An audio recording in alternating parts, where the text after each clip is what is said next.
స్వప్న సర్వేపల్లి రాధాకృష్ణన్ 50వ వర్ధంతి కార్యక్రమం జిల్లా ఉత్తమ ఉపాధ్యాయుల అవార్డు గ్రహీత డొక్కిపర్తి షణ్ముఖరావు 12వ వర్ధంతి కార్యక్రమం జిల్లా పరిషత్ ఉన్నత పాఠశాల తైంబూర్లో ప్రధాన ఉపాధ్యాయుల చదువుల విశ్వనాథం అధ్యక్షతన పాతపట్నంకు చెందిన రామరాజు చారిటబుల్ ట్రస్ట్ అధ్యక్షుడు జాతీయ ఉత్తమ ఉపాధ్యాయ అవార్డు గ్రహీత పారశల్లి రామరాజు ఆధ్వర్యంలో జరిగింది. ఈ కార్యక్రమానికి ముఖ్య అతిథిగా రిటైర్డ్ గ్రేడ్ 1 తెలుగు పండితులు బందన శ్రీనివాసరావు హాజరయ్యారు. ఈ సందర్భంగా ఆయన మాట్లాడారు.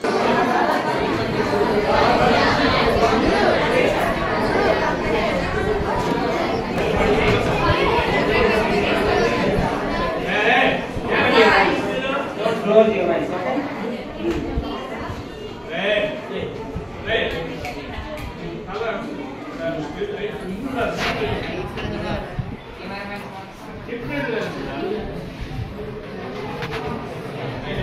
B-section girl.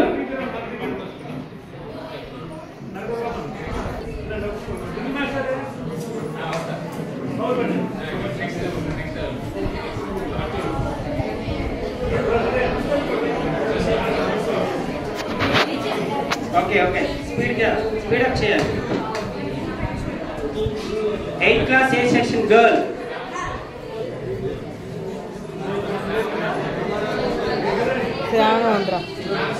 సార్ ఇప్పుడు మీరు మెమోంటో అందిస్తున్నటువంటి విద్యార్థిని కోడింగ్ లో ట్రైనింగ్ పొందుతుంది సార్. రాష్ట్ర స్థాయిలో నిర్వహిస్తున్నటువంటి ఒక కోడింగ్ లాంగ్వేజ్ ని కోడింగ్ క్లాసెస్ ని ఆన్లైన్ క్లాసెస్ ని రోజు అటెండ్ అవుతుంటుంది కీర్తన. 8th class A section boy.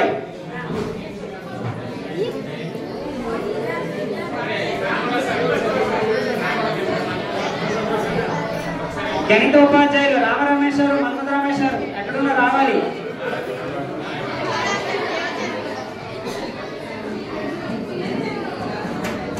Okay 8th class B section girl.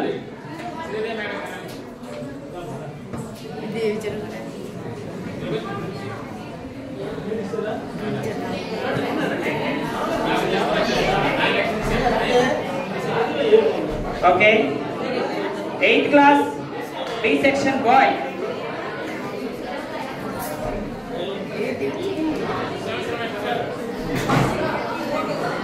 Photographer, speed up chair, okay? Can.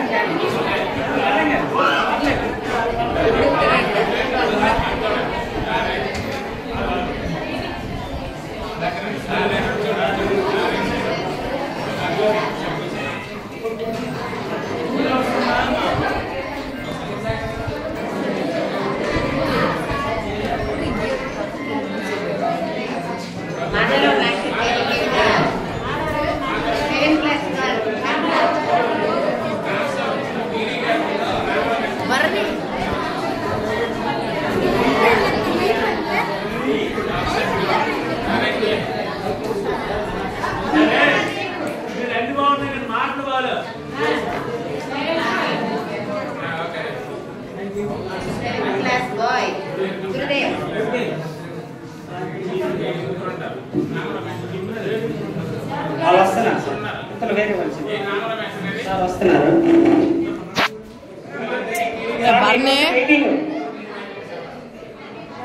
Sir వేడి.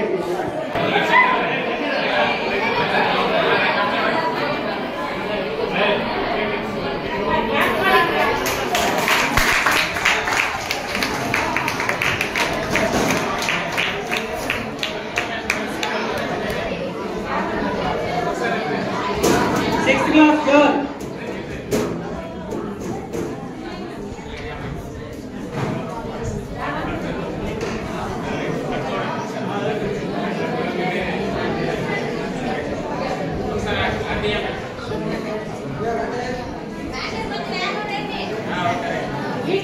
Sixth class boy.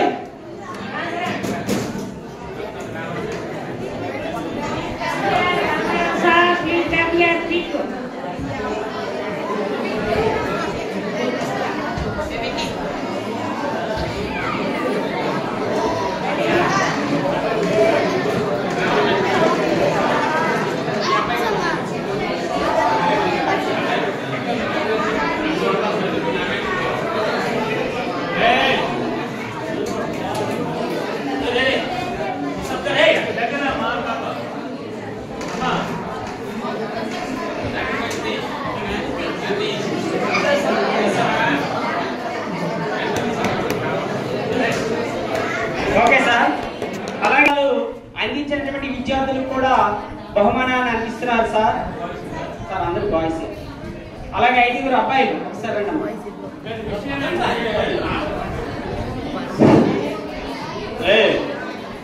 మీరు నిశ్శబ్దం అనేది మొదటి చెప్తాను. మీరు నిశ్శబ్దం బాధ్యత చెప్తారు. కానీ ఒక ఆడపిల్ల కూడా నాకు సమస్య మీకు తెలియదా తెల్లవారు మీకు చూడండి, మనకు ఒక సూది పిక్చర్ బలంగా చెప్పాడా అలాంటి పెద్ద కుటుంబం తెచ్చి పోటీ పొడిచడానికి ఎంత బాధ ఉంటుంది, వేరే ఉంటుంది కదా. అంత బాధ భరించి అమ్మ మన అందరికి భూమి మీద పెట్టింది. అందుకే మొదట దైవం ఎవరు, అందుకే ఆ ఉద్దేశం తెలుసు కదా. సూర్యుతో పొడిస్తే ఫినిషింగ్ గుచ్చుకుంటూ బాధపడతారు. అలాంటి గుణభావంతో బలమైన మనిషి మన మీద భూమి మీద గుచ్చితే అంత బాధ, మనం పుట్టేటప్పుడు కడుపులో బయటకు వచ్చినప్పుడు అంత బాధపడుతుంది అమ్మ. అందుకే ప్రపంచంలో ఎవరైనా దైవం ఎవరంటే ఏడని చెప్పాలి మనము, చనిపోయినంత వరకు నాన్న చనిపోయినంత వరకు మనల్ని కాపాడుతుండేవాడు నాన్న ఒక్కలేదు. అందుకే నాన్న అన్నాం. మరి వీళ్ళిద్దరితో మన చదువు సంఖ్యలు రావాలంటే ఎవరు ఉండాలా, అందుకే గురువుగా స్థానం ఇచ్చాం. ఈ ముగ్గురుతో మన ప్రయోజనాలు చాలా మంది కార్యక్రమం అవుతారు పెద్దలు, అది వాళ్ళని మనం గుర్తు చేసుకోవాలి అనేది ఉద్దేశం. ఇక ప్రకృతి పాడు చేస్తే ప్రకృతి పాడైన వల్లే మనకి వర్షాకాలం వర్షాలు పడడం లేదు.